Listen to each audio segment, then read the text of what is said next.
I hope you'll really enjoy this video. It's fascinating, the animals of the Bible, because we're told that the land of King David, the original land of King David, is just north of Egypt. And if we look at that land, I'm going to show some images here of that land 100 years ago. And you try picture, I'm going to show some images as well of some of the animals that are mentioned in the Bible quite often. I think lions are mentioned 150 times. And I'm going to be hard pressed to go find in that area any of these animals living. I find it quite fascinating. But anyway, so you could play the game Waldo and never find these animals in the wild ever. The ones I'm going to show you, you just don't find them in the Middle East. They aren't living there as wild animals in the Middle East. Not now, not 100 years ago, and I don't believe even 2,000 years ago. And because there's a problem. There's a problem, and that's what I wanted to do this video on. There's the problem, and it's not Waldo. There is a problem. And the problem is, where is the grass? These animals, the larger animals especially, have to have a lot of grass. They have to eat and have to have access to a lot of water in the wild. Now, if we're talking in zoos, of course, you could find all these animals probably in zoos all over the place. But in the wild, they have to have grass and they have to have access to water. Year round, they have to have water. Even if they have to move or migrate, they have to have water and they have to have grass. And these are the wild animals that are mentioned in the Bible, and there's a lot of them, and not just lions. There's larger animals, wild ox and wild sheep and wild this and wild that and all kinds of things. Jackals, hyenas. Of course, the lions and the hyenas don't have to eat grass. They eat the animals that feed on the grass. But the issue is, where in the Middle East, where in the land of Israel today, or in any of that area, and it used to be called Palestine, and now can you find these animals there? Could you then? No, they're not. There's no pictures of any wildlife. You can go on safari in other parts of the world and see these animals, but you certainly can't go in the Middle East. You could go on safari, but you wouldn't find any of these animals. As I said, these are images of that land, the land north of Egypt, along the Mediterranean and into Jordan, into even into Iraq, in Iran. What do we think of when we think of these areas? We think of deserts, we think of dry, we think of parched. That's what we think of. But yet in the Bible, it mentions over and over again all these animals that either live in the water or around water, or they are big animals and they eat a lot of food. And so, are we really looking in the right place? This issue of where is the true land of King David and where Moses took the people. I did 2 videos about this just quickly. One was on Abraham going south, which it says in the Genesis, south out of Egypt. And the other one I did on Moses crossing the Suph, or the Sea of Reeds, which is the Nile River. I hope you all have fun with this video. Here are some animals from the Bible. They are large animals, and they aren't found north of Egypt, not in the wild. We're talking the wild, not in zoos, okay, in the wild. And these animals, they're mentioned all kinds of animals, not just lions and leopards, but large animals are mentioned all through the Bible.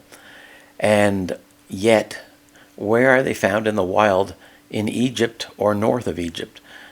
The land we call the Middle East today. They just aren't. They're not there.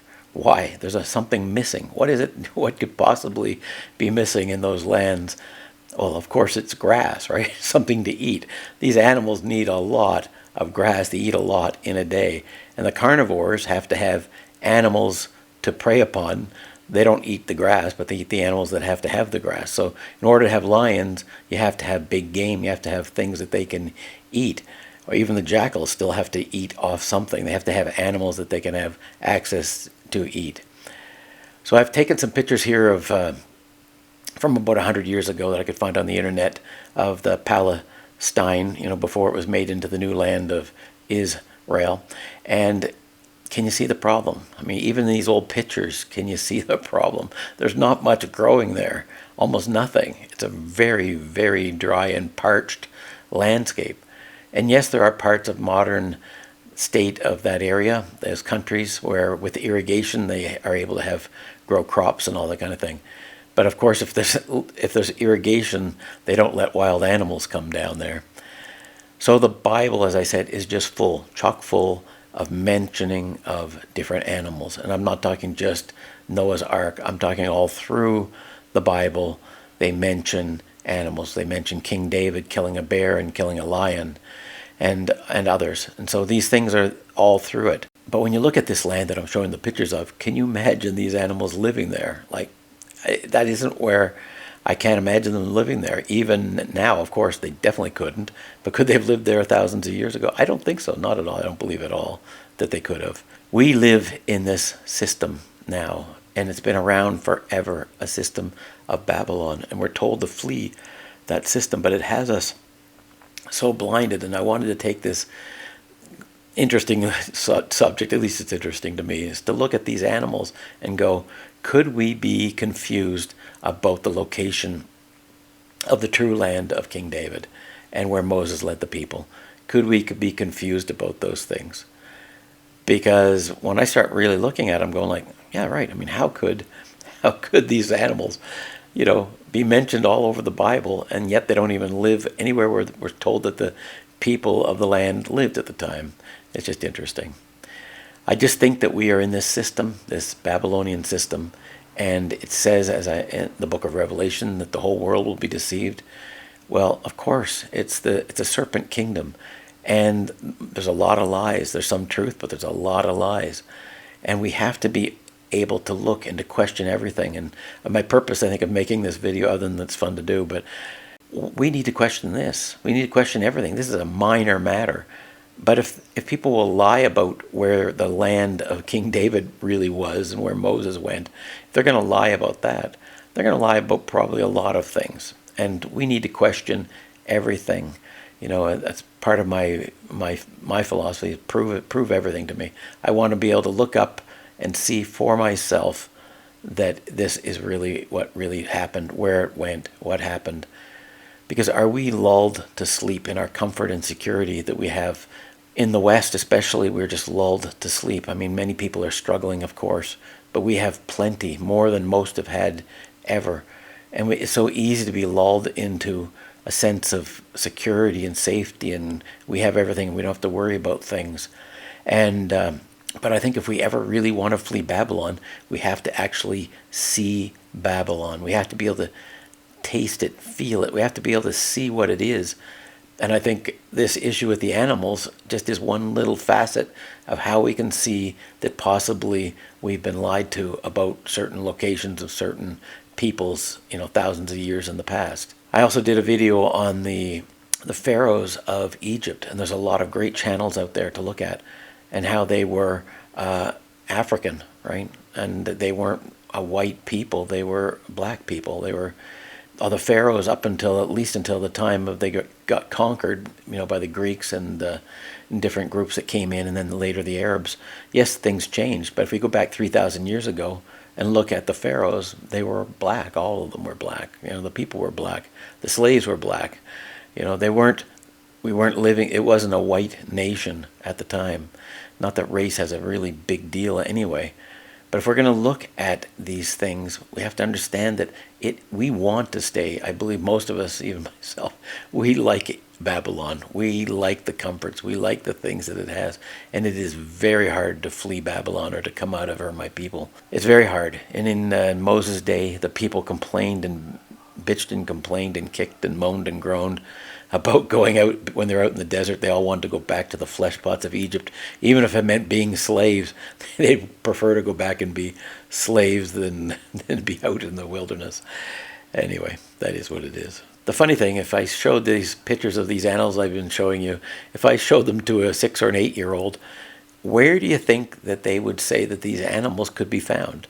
Would their first answer be oh, I think they're from Israel, or they're from Jordan, or they're from Saudi Arabia, or they're from Iran or Iraq? Is that where they would say? I mean, they wouldn't even say Northern Africa, right? They would say Sub-Saharan Africa. They'd say Kenya, Uganda, Tanzania, South Africa. That's those kind of countries. That's what they're going to say, because we go on safaris to see these same animals in those countries. So I think it's only us, the adults, that are so easily fooled because we've been trained with lies on many things.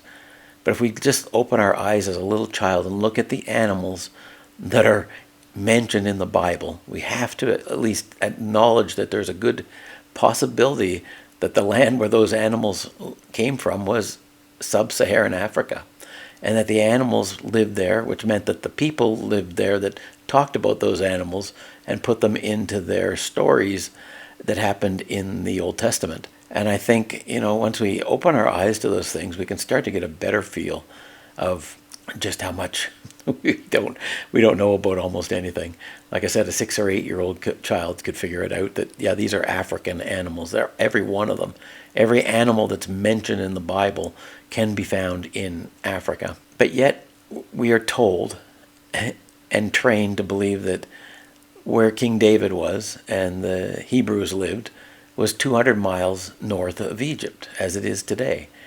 And we take it for granted that what we are taught is the truth. We just believe it. And I did a video, as I said, showing that Abraham went south. He went south out of Egypt.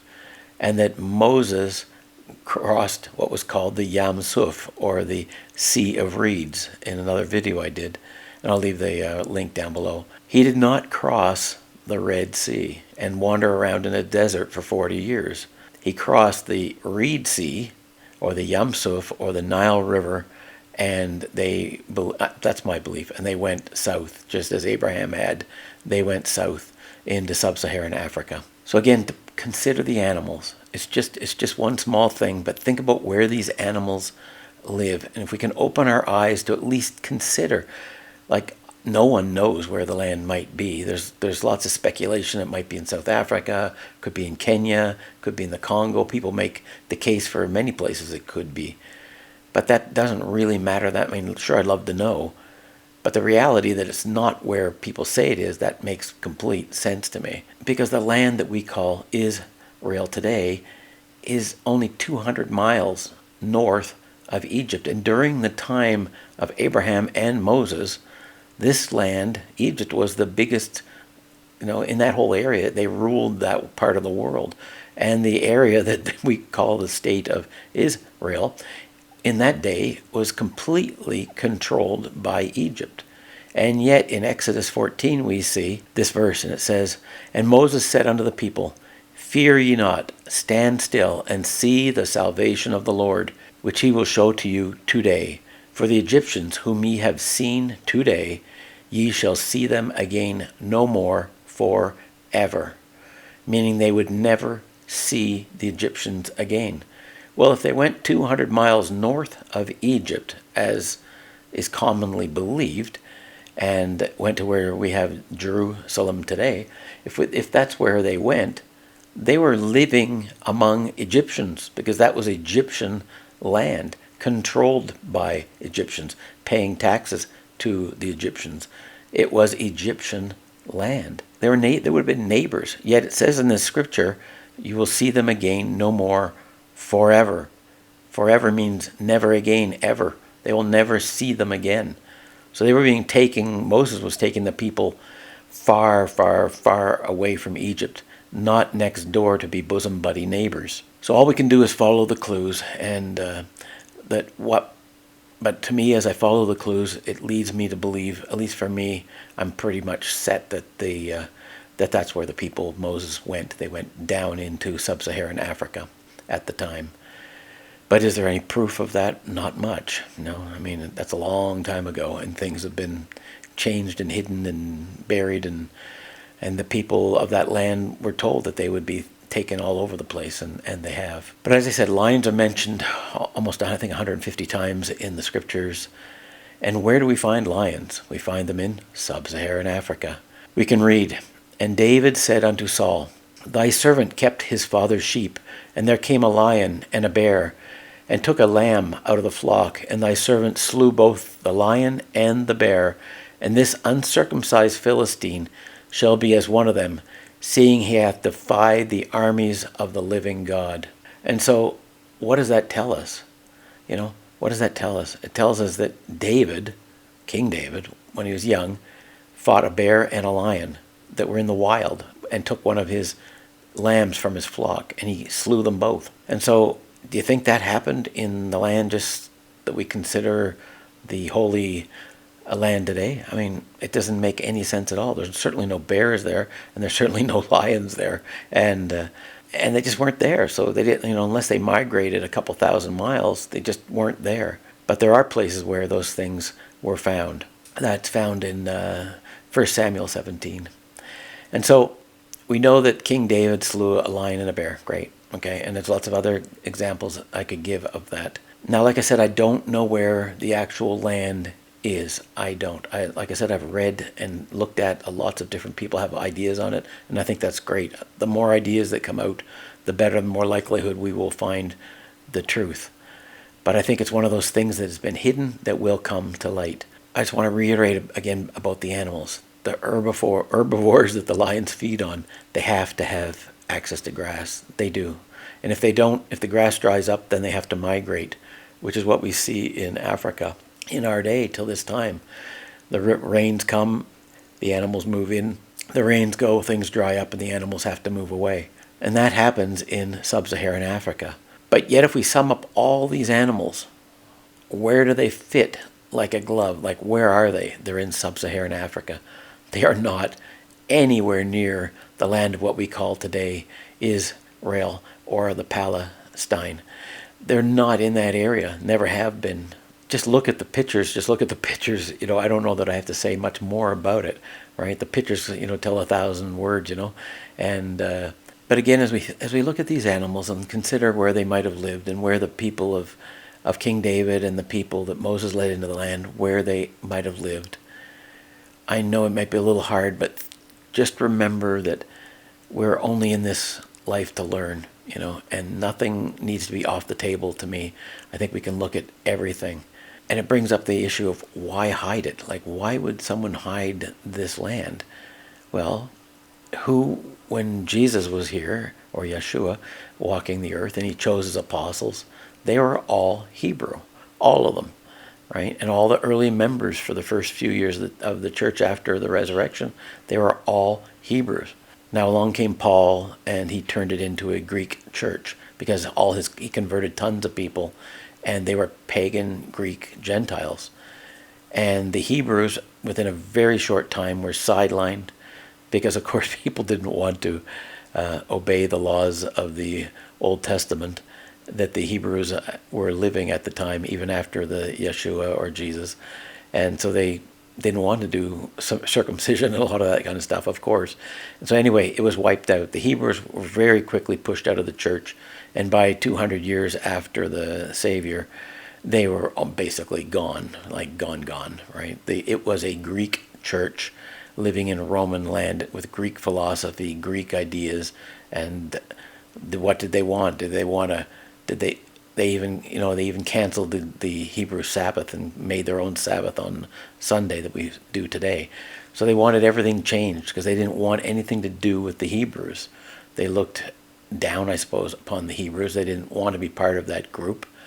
And because of that, they pushed them out, and they were pushed out until the Gentiles basically took ownership of the writings and called it the Bible, and that's what we have today. So do we really know where the land of King David was? I don't think so. For me, I come to the conclusion I don't know where it was, and I'd love to find out more and more information as it comes available. But to wrap up, just remember that the land that we call, the holy land today is irrigated, and the only thing that's green there is because of irrigation. And there are no amount of wild animals. There's a few things that can live there, but almost nothing can live out in the wilderness there. And as you go down into the Sinai, what they call the Sinai or the Negev desert, there's nothing there either. If you go to Jordan or you go, as I said, any of these countries, you're just going to run into desert, right? You're going to run into dry and desert. You're not running into grass and grassy fields and water. So to take a safari, you're going to go to Africa to see these animals. So that's pretty much all I can really say about this subject, is that at least look at that issue of why are the animals all sub-Saharan African animals that we find in the Bible. Anyway, to wrap up, I have no idea where the land of King David is or was, and I don't believe it is where people say it is at all. I don't believe that at all, and it doesn't even make sense. And so, and they're not finding the any, they're not finding the archaeological evidence either to support that. But be that as it may, I think the animals are a really good idea just to look at and consider as we try to work out what is lie and what is truth from thousands of years ago. At least we have the written word in the Bible, and we can use that and try to figure out where these things might have been. Thanks for watching. If nothing else, like I said, if it makes you think, if it gives you something to at least consider, then I think that's great. Thanks for watching, and have a good day. Take care. Bye-bye.